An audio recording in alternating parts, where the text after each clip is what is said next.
pero eso es algo que está en revisión, en revisión. Del caso del que estamos hablando específicamente es cuando está relacionado con el consumo de psicoactivos, que es algo progresivo y que comienza a deteriorar su proceso, ¿cierto?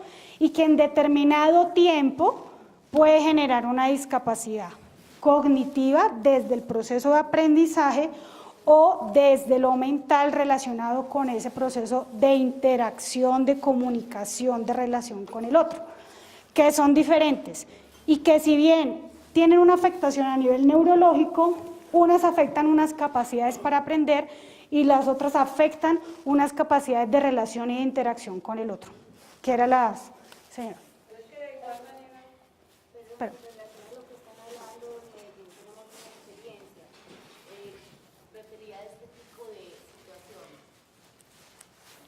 nosotros tuvimos un chico que ingresó 18 veces al sistema. Cada que el chico ingresaba, lo remitíamos a una institución que tenía la modalidad semicerrado y él estaba unos días y se evadía. Hasta que un día yo estaba de líder ahí en el equipo y dije, esto no puede seguir siendo así. O sea, ni cada que entraba y él ya sabía cuál era la ruta y llevaba 18 veces. No tenía nadie acá porque él era procedente del Brasil. Hasta que un día yo dije, pues no me importa si no hay cupo, pero al no lo mueven de acá. Hasta que miremos porque él lo que está pidiendo es otra cosa. Entonces en ese momento lo dejamos, yo recuerdo, se tuvo que hablar con Procuraduría porque el chico duró como casi 3 meses en el CETRA, que no se puede, pero ahí tuvo que quedar, para que lo íbamos a mandar para otra parte. Y se envió al Hospital Mental de Antioquia. En el Hospital Mental de Antioquia hay un programa que se llama el programa Dual. ¿Qué pasa con estos chicos? Un chico que, como usted lo decía, por el alto consumo, ya llegaba pues a un deterioro tal que él no progresaba ni antes una institución como la que maneja los terciarios, para él no significaba nada. En este momento y después de 2 años y medio, ahorita en el mes de abril que hicimos la celebración de los 10 años del sistema, él fue uno de los testimonios. Nick logró avanzar en su proceso educativo. En este momento es el que le hace la inducción de los chicos que ingresan al programa y él mismo cuenta su experiencia, porque uno le dice, Nick, ingresaste 17 veces, y dijo, no, yo entré 18. O sea, por el alto consumo y con ese proceso vemos que sí es posible y sí se logran recuperar estos chicos. Por eso es muy clara la diferencia, porque en este momento muchas de las situaciones que se dan es que son chicos que ingresan al sistema, el juez les da libertad, pero nos vimos encantados. ¿A qué programa lo envío? Si por su alto consumo tiene otro tipo de connotaciones que no van a encajar en ese grupo. Ahí es también donde los operadores que tenemos tienen que pensarse y mirar qué otro tipo de atenciones van a estar en la oferta de servicios. Gracias. Por acá, profe.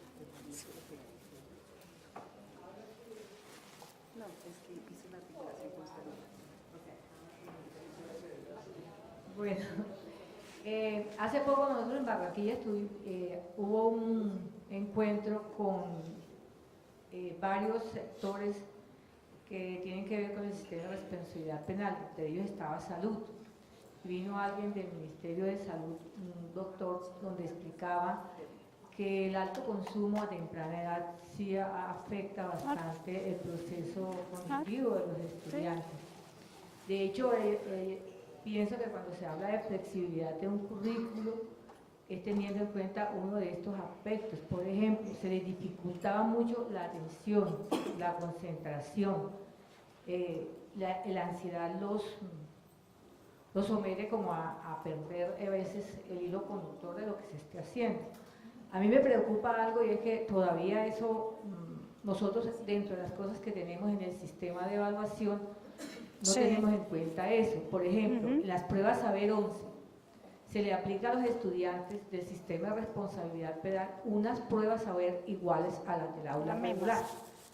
Entonces, a mí me parece que ahí también tendría que pensarse en hacer de pronto un tipo de prueba donde se tengan en cuenta estas condiciones, con el sentido de tener que no someterse a unos puntajes con los alumnos del aula regular y que por ende si tienen aspiraciones a una universidad pues les va a quedar muy difícil por los resultados que ellos van a obtener. No quiere decir que hay excepciones. Hay unas pero habría conversaciones que con pensar IFEX que estamos que teniendo. hasta en eso también tenía que hacerse un planteamiento bien diferente. Con el Hemos sistema de avanzado evaluación. poquito. Gracias.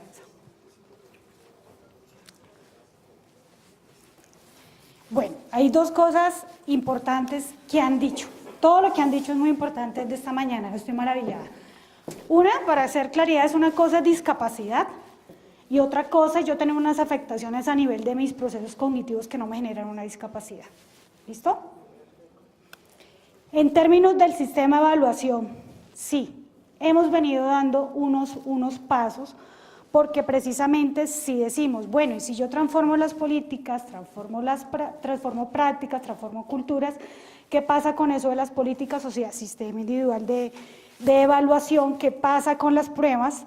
Hemos venido teniendo unas reuniones con la entidad de IFEX y ellos están en este momento generando un proceso de asesoría, se están asesorando precisamente de cómo hacer unas pruebas que midan lo que deben medir, es decir, que si yo presento la prueba a saber que no tengo una discapacidad con ese otro estudiante, que sí la presenta, ojo, de tipo cognitiva, no sensorial, porque los sensoriales se hacen son unos ajustes para que presente la prueba, sino cuando está de discapacidad intelectual o cognitiva, ellos están asesorando de cómo hago yo para que esta prueba que le aplico a ese estudiante, que tiene un diagnóstico de discapacidad cognitiva, a este otro que no lo tiene y están en el grado 11, esta que yo le aplico sea equivalente a este otro.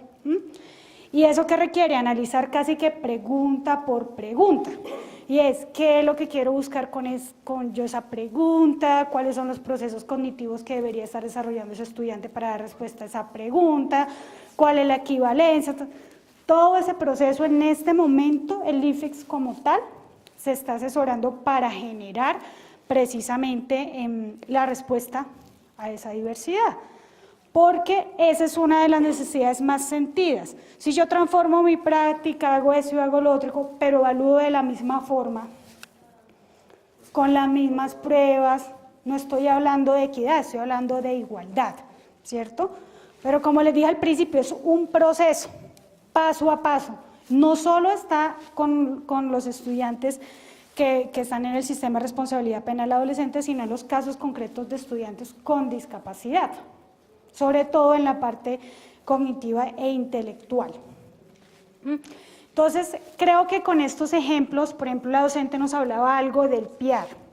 El PIAR inicialmente en el decreto 1421, que es el que reglamenta la atención a estudiantes con discapacidad en el sector educativo, fue pensado para los estudiantes con discapacidad, pero su esencia como tal permite precisamente pensarse en estos estudiantes, cuáles son los ajustes que requieren para garantizar y para llegar a esos aprendizajes del resto del grupo, o que yo me pensé para el resto del grupo.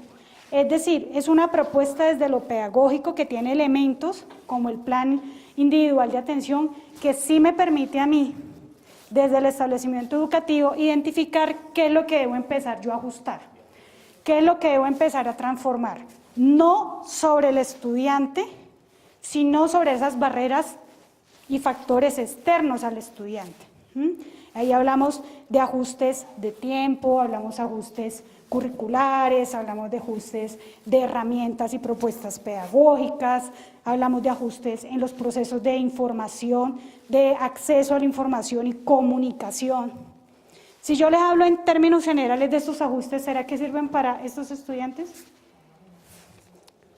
Algunos requerirán más tiempo para aprender, o sea que están en el marco de los ajustes razonables. ¿Necesitan una propuesta desde lo didáctico, desde lo flexible, desde lo pedagógico? Frente a la propuesta de comunicación y acceso a la información, también aplica. Entonces, sí consideramos que si bien en el momento que se pensó para estudiantes con discapacidad, sí tiene unos elementos que en su esencia recogen lo que necesitamos para aquellos casos que individualmente nos invitan a pensarnos qué cosas debo ajustar yo para que accedan al mismo aprendizaje que el resto de los estudiantes, que es en el caso de los PIAR. Y aquí comienza a hacerse la mirada más pequeña. Cuando hablábamos del enfoque diferencial, perdón, del enfoque de derechos, teníamos ese lente grandísimo, como esta panorámica que tenemos acá. Luego hablamos de la educación inclusiva. Comienza a achicarse un poco más ese lente o esa forma de ver y observar la realidad. Y ahora decimos, bueno, y el enfoque diferencial en la educación inclusiva es todo lo que hemos venido hablando. Cuando ese lente se comienza a hacer más chico y comienza a ver todas esas particularidades dentro de esa misma diversidad. Por eso se dice que el enfoque diferencial complejiza la implementación del enfoque de los derechos. ¿Qué es la implementación? O sea, ¿cómo materializo yo los derechos? Pero teniendo en cuenta que yo para materializar y para hacer el goce efectivo de mis derechos, necesito una atención y unas cosas diferentes a otro sujeto. Por eso habla de que complejiza la implementación del enfoque de derechos. Si yo digo todos y todas tenemos derecho a la educación, hasta ahí, enfoque de derechos. Pero cuando yo digo, es que todas y todas tenemos derecho a la educación, pero que esa educación sea pertinente, sea de calidad y que responda a mis necesidades. ¿Complejiza o no complejiza ese derecho que se veía como tan grande como derecho a la educación? Por eso se habla que el enfoque diferencial complejiza la implementación del enfoque de derechos. Este es un enfoque que precisamente, por ejemplo, como país lo hemos venido incorporando en la medida en que nos dimos cuenta que esas respuestas homogeneizantes o esas respuestas que nos pensamos para todos, en verdad no daban respuesta para todos, sino que daban respuesta a algunos.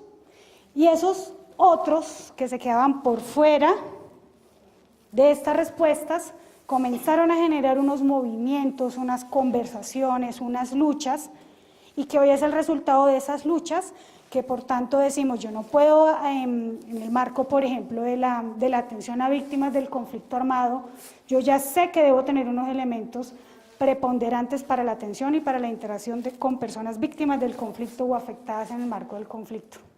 Ustedes hablaban del principio, hay que restablecer ese vínculo, hay que restablecer esa afectación. Entonces, aquí ya está el enfoque diferencial. Precisamente, ¿por qué surge? Porque desde las políticas universales